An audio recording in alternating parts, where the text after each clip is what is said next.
नमस्कार। मैं आपके लिए, आप हमारे लिए, दोस्तों, यम के यूट्यूब या यम के क्लासेस यूट्यूब चैनल में आपका बहुत बहुत हार्दिक स्वागत व अभिनंदन करता हूँ। मैं मनोज यादव ऑनलाइन इस प्लेटफार्म में आज आप लोगों के लिए एक ऐसा टॉपिक लेकर आया हूँ कि जिसे देखते ही आप कह दोगे कि सर आप दोबारा मुझे पढ़ाइए और समझाइए सर, ताकि मेरी जो तैयारी हो वो ज़्यादा से ज़्यादा अच्छी से अच्छी और सुचारू रूप से परीक्षा में आने वाले क्वेश्चनों को हल करने की हम में कैपेसिटियाँ हो जाए। आज मैं सबसे पहले आप लोगों के बीच एक हिंदी वर्णमाला लेकर आया हूँ जो कि तिरकी वर्णमाला होगा। आप लोग देखोगे और देखते ही कह दोगे कि सर आप हिंदी का दूसरा वीडियो डालिए। मैं सब प्रथम आता हूँ वर्णमाला पर और मेरी जो चर्चा होगी ना ये वर्णमाला पर होगी और ऐसे लाजवाब चर्चा होगी कि शायद इसका गुणगान आप खुद अपने मुंह से अगर आपने दुनिया में ना किया ना तो मैं अपना नाम बदलकर मनोज की जगह पर कुछ दूसरा रख सकता। तो दोस्तों आज हम सर्वप्रथम आते हैं वर्णमाला पे।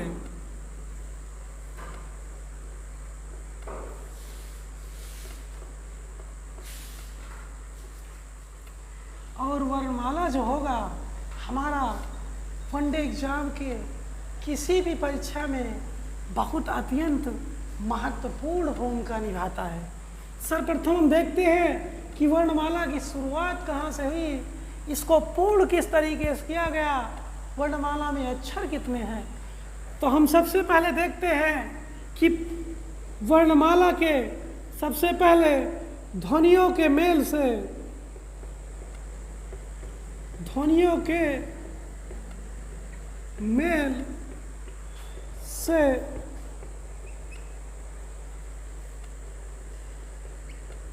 वर्णमाला या वर्ण का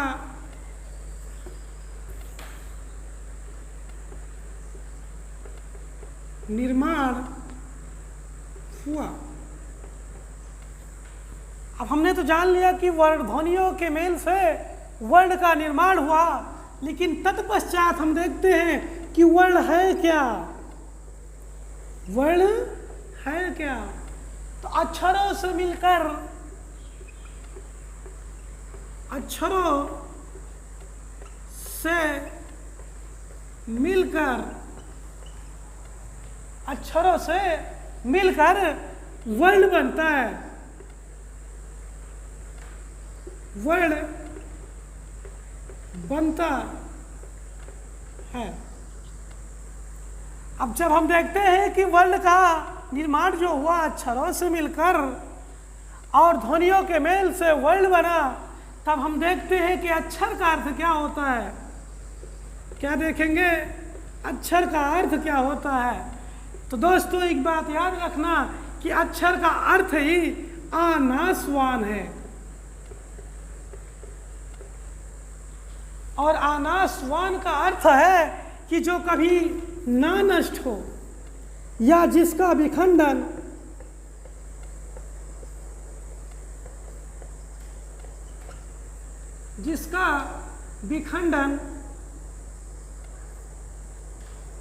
न हो। क्या देखेंगे कि जिसका विखंडन न हो वो क्या होगा, वो अक्षर होगा। और अक्षर का पूर्ण तरीके से अर्थ क्या होगा, अक्षर का अर्थ होगा कि अनासवान है और अक्षरों से मिलकर एक वर्ण बनता है और ध्वनियों के मेल से एक वर्ण का निर्माण होता है। अब दोस्तों हम इस तरीके से आगे की तरफ चलते हैं और आगे क्या होता है कि हम आते हैं कहाँ पर, यहाँ पर वर्णमाला पे। दोस्तों हम आते हैं कहाँ पे, वर्णमाला पे। अब वर्णमाला क्या होता है, तो वर्णों के व्यवस्थित समूह को वर्णों के व्यवस्थित समूह को वर्णमाला कहते हैं।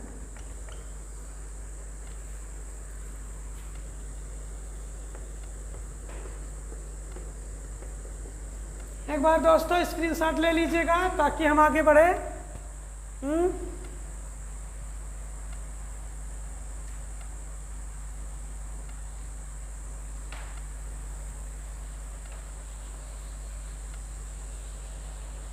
अब आते हैं, देखते हैं जब वर्णों के व्यवस्थित समूह को वर्णमाला कहते हैं तो वर्णमाला में सर्वप्रथम हम आते हैं स्वर पर।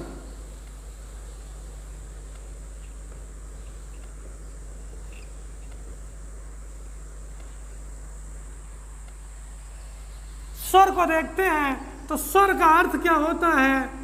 स्वतंत्र रूप से बोले जाने वाले वर्ण को या अक्षर को हम क्या कहते हैं? स्वर कहते हैं।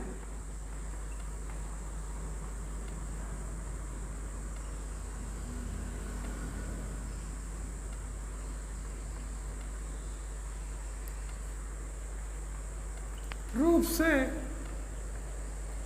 बोले जाने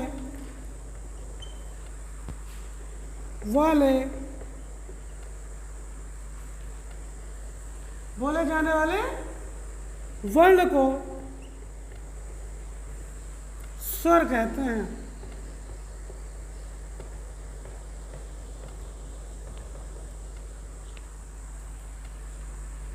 अब दोस्तों जैसे हम पढ़ते हैं कि स्वतंत्र रूप से बोले जाने वाले वर्णों को स्वर कहते हैं या अक्षरों को स्वर कहते हैं, अब हम आगे चलते हैं कि स्वर के भेद कितने होते हैं? स्वर के भेद कितने होते हैं? तो दोस्तों यहीं पर देख लीजिएगा, स्वर के जो भेद होते हैं वो होते हैं 3 भेद। नंबर 1 क्या होगा? नंबर 1 होगा हास्य स्वर,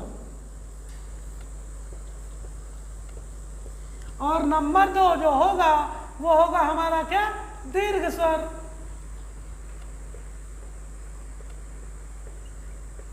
घबराने की यार कोई बात नहीं, ऐसे देखते रहिए, सब्सक्राइब करते रहिए और अच्छी से अच्छी ट्रिक हमारे इस चैनल पर पाइएगा आप। हास्य स्वर, दीर्घ स्वर, और तीसरे नंबर का जो स्वर होगा हमारा ना, वो होगा यार विलुप्त स्वर।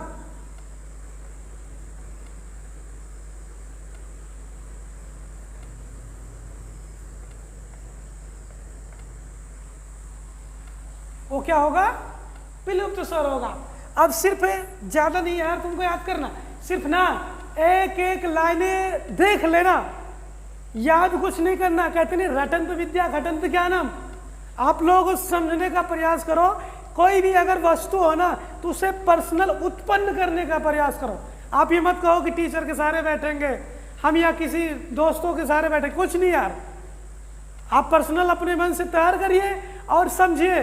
टीचर तो एक मार्गदर्शक होता है, नौकरी तो आपको खुद ही लेनी पड़ेगी दोस्त। इस इंडिया का कोई ऐसा प्लेटफॉर्म नहीं जो आपको शायद नौकरी दे दे।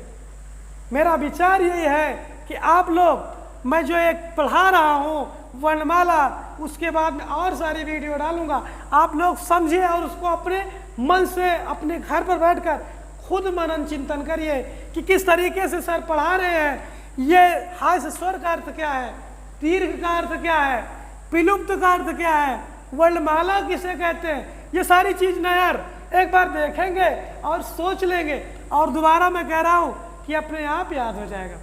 अगर जिन बच्चों को नहीं याद है तो कहते हैं सर याद करने का कोई तरीका बताइए, मुझे याद नहीं रहता, भूल जाते हैं। तो मैं इसका भी तरीका अगली वीडियो में अपलोड कर लूँगा या करवा दूंगा कि किस तरीके से आप लोगों को याद करना है, किस तरीके से पढ़े कि तुरंत दिमाग में बैठ जाए और मुझे बरसों बरसों तक ना भूले।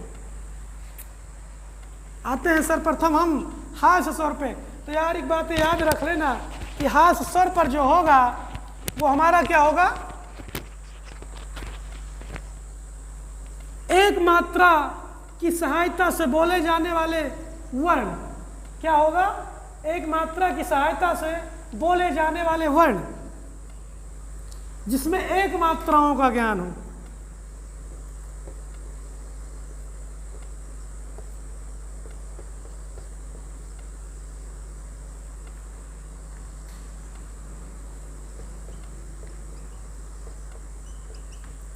जैसे क्या होगा, आ, ई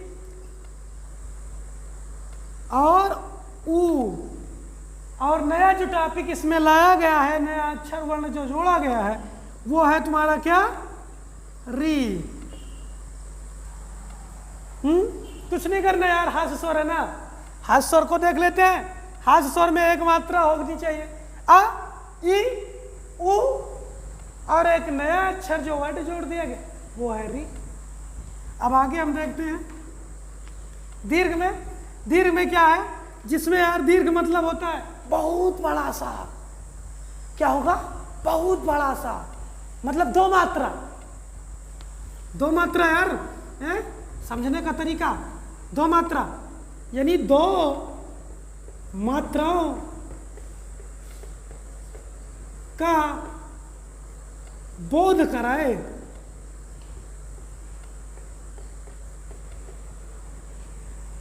जैसे आ, ई, ऊ, ए, आए, ओ, आओ, मतलब आ, ई, ऊ, ए, आए, ओ, आओ। क्या होगा, ओ, आओ। क्या था दोस्तों कि हास्य स्वर में हमने देखा था कि एक मात्रा का ज्ञान था। क्या था, एक मात्रा था, आ, ई, ओ, री। अब जस्ट इसके पश्चात जैसे हम दीर्घ पे आते हैं, बड़ा सा ज्ञान कराता है। आ, ई, ऊ, ए। इस तरीके से आप लोग सोच रहे होंगे कि सर बहुत तेज तेज कह रहे हैं, आई। अरे यार, इसी तरीके से हम जब पढ़ेंगे ना तभी हमको आएगा। अब आगे चलते हैं, विलुप्त स्वर पर देखते हैं। विलुप्त स्वर पर क्या होगा, तीन मात्राओं का ज्ञान कराए, तीन मात्राओं का बोध कराए या बोध हो। जैसे ओम, क्या लिख देंगे, जैसे ओम, क्या लिखेंगे, जैसे ओम। दोस्तों देखा ना वर्णमाला किस तरीके से। अब हम व्यंजन पे बात करेंगे। किस पर बात करेंगे, व्यंजन पे बात करेंगे। हमने जान लिया कि स्वतंत्र रूप से बोले जाने वाले वर्ण या अक्षर को स्वर कहते हैं, और स्वर जो होता है वो तीन प्रकार का होता है। ये हास्य स्वर, दीर्घ स्वर और विलुप्त स्वर। अब इसके जस्ट पश्चात ना जब हम स्वर पढ़ा दिए तो यार इसके बाद में ना व्यंजन तो पढ़ाना ही पड़ेगा हमको, ये तो स्वाभाविक सी बात है यार। तब हम क्या चलते हैं, आप लोग एक बार स्क्रीनशॉट ले लीजिए, उसके बाद में हम फिर आगे चलते हैं।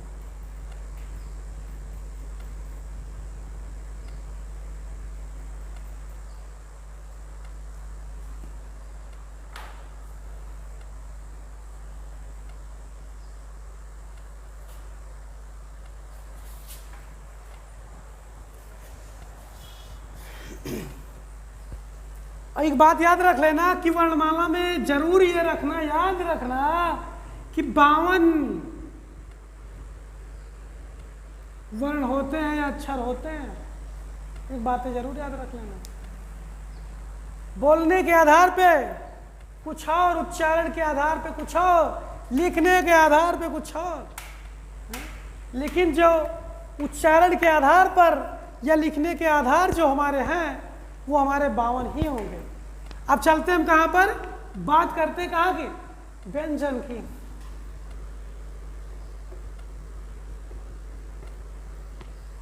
और जब व्यंजन की बात हम करते हैं तो व्यंजन में हम कहां पर चले आते हैं, सर्वप्रथम जानते हैं कि व्यंजन है क्या। व्यंजन को क्या कहते हैं, व्यंजन शब्द बना कैसे। तो एक बात याद रख लीजिएगा कि व्यंजन को स्वर की सहायता से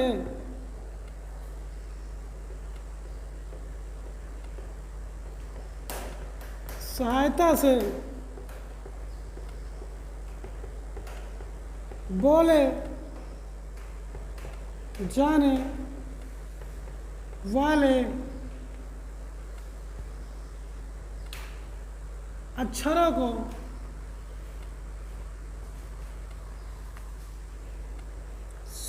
व्यंजन कहते हैं।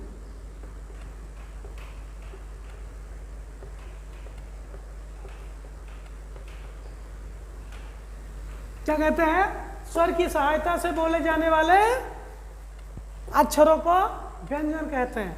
अब हम आते हैं व्यंजन कितने प्रकार के होते हैं, कौन कौन से व्यंजन होते हैं। तो देख लीजिएगा, व्यंजन जो है वो सर्वप्रथम शुरू करते हैं का, खा, गा, घा, अंगा, चा, छा, जा, झा, मिया। फिर उसके बाद में टा, ठा, डा, ढा और अड़ा। फिर ता, फिर था, फिर दा, फिर धा, फिर ना, फिर पा, फा, बा, भा, मा, या, रा, ला, वा और सा, सा, हा। फिर क्या था, छ, त्र, ज्ञा और स्रा, श्री वाला स्रा।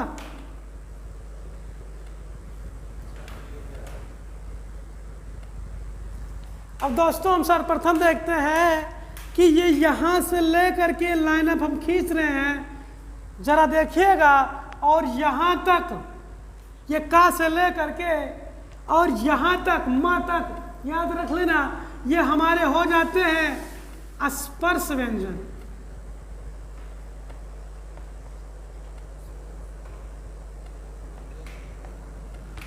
क्या हो जाएंगे, स्पर्श व्यंजन। और इनकी संख्या कितनी हो जाएगी, यह हो जाएगी 25। स्पर्श व्यंजनों की संख्या कितनी होगी, 25 होगी। अब हम यहां पर जब आते हैं या, रा, ला, वा, मतलब देखो यार, उच्चारण करके देखो, अक्षर कट रहे होंगे। और जब अक्षर कटे ना तो याद रख लेना, ये था अंतस्थ व्यंजन।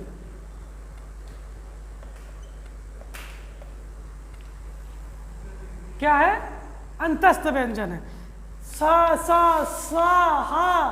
देखो ये जो हो रहा ना, ऐसे से करके देखो, कुछ बल लग रहा।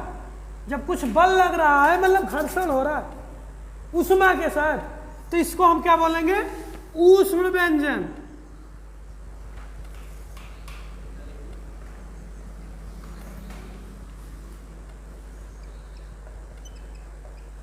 और इनकी संख्या 4 होती है, इनकी भी संख्या 4 होती है। ये देखो, छ, त्र, ज्ञा, स्रा, शा, छा। इनको देखते ही लग रहा होगा कि ये कौन से व्यंजन है, ये संयुक्त व्यंजन है।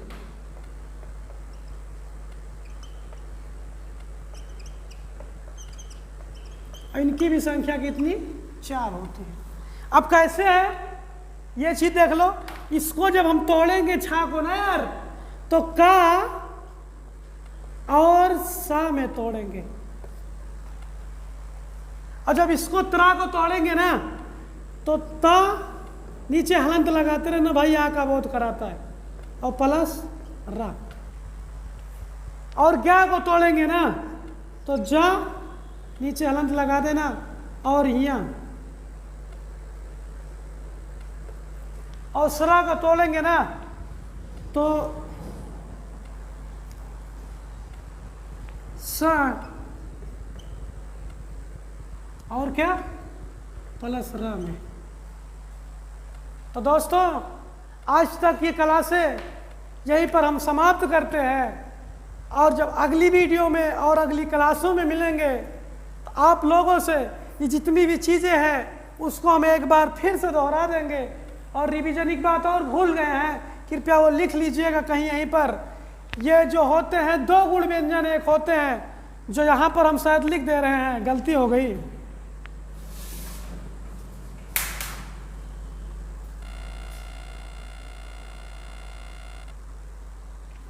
वो है 2 गुण व्यंजन।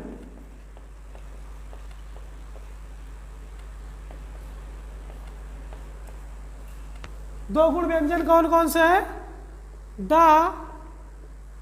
और ढ।